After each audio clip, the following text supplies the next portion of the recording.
Hi, I'm Tahirih Matthee, and spending some time thinking about what it is we can do to be positive during this COVID-19 lockdown period in South Africa.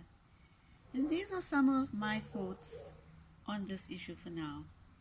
So, COVID-19 is a global crisis, but it also presents us with immense opportunities for service, reflection, and remedial action individually, as families, communities, cities, nations, and world agencies.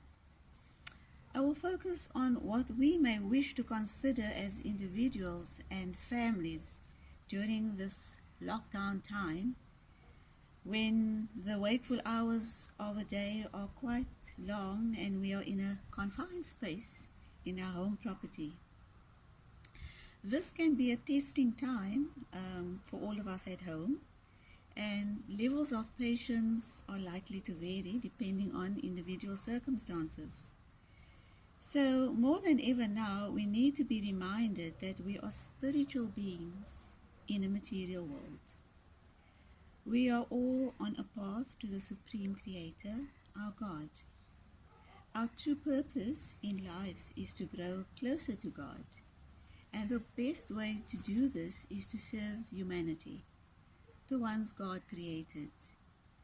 For my spiritual development in this period of lockdown, I have come up with the following in line with growing spiritually in servitude. 1.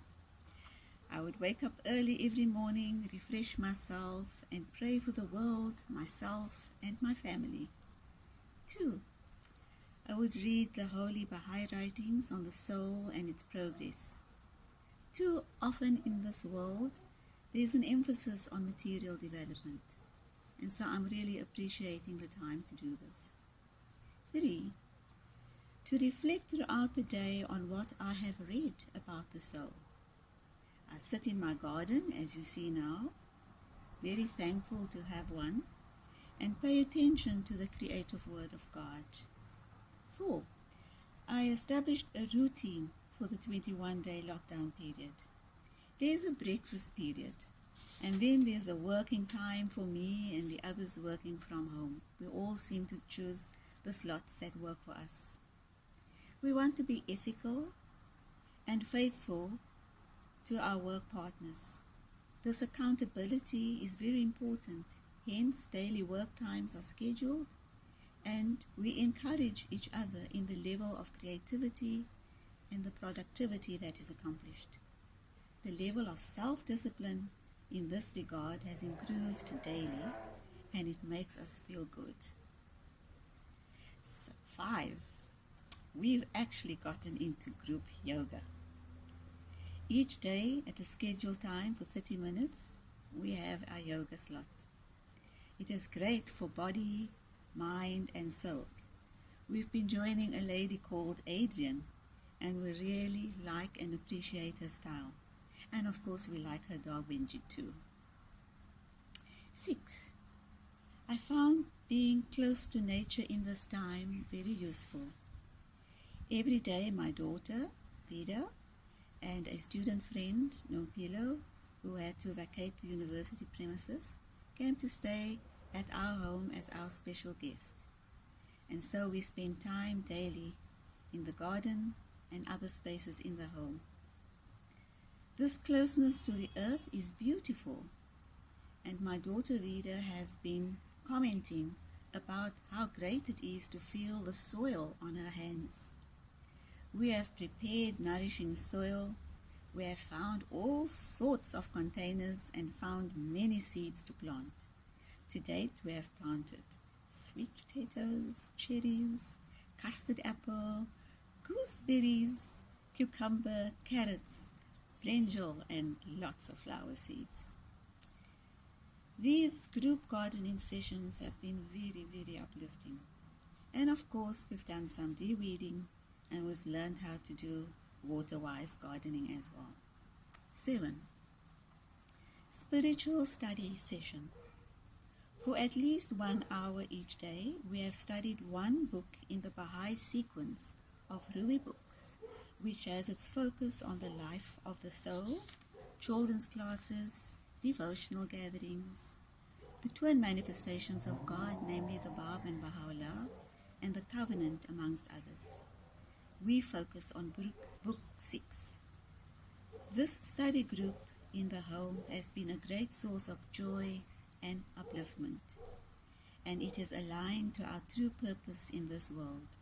It helps us to grow more spiritual in a material world with all its challenges, such as now during the lockdown of COVID-19 in South Africa. We see these tests as opportunities to grow with joy in spite of the circumstances. And so, 7, we've had lots of time to do cooking and cleaning, and we've come up with some really nice recipes, and so the home has been a delight with lovely smells and fragrances, and everyone has been enjoying this cooking. And then last but not least, we have realized that the technology can actually also help us so much in this time. It can bring us closer. And we've learned to use Zoom. And very grateful that we could join so many people around the world and in South Africa and in our city, just in this humble attitude of prayer, turning to God in these very trying times when so many are doing so much for those of us who are staying at home.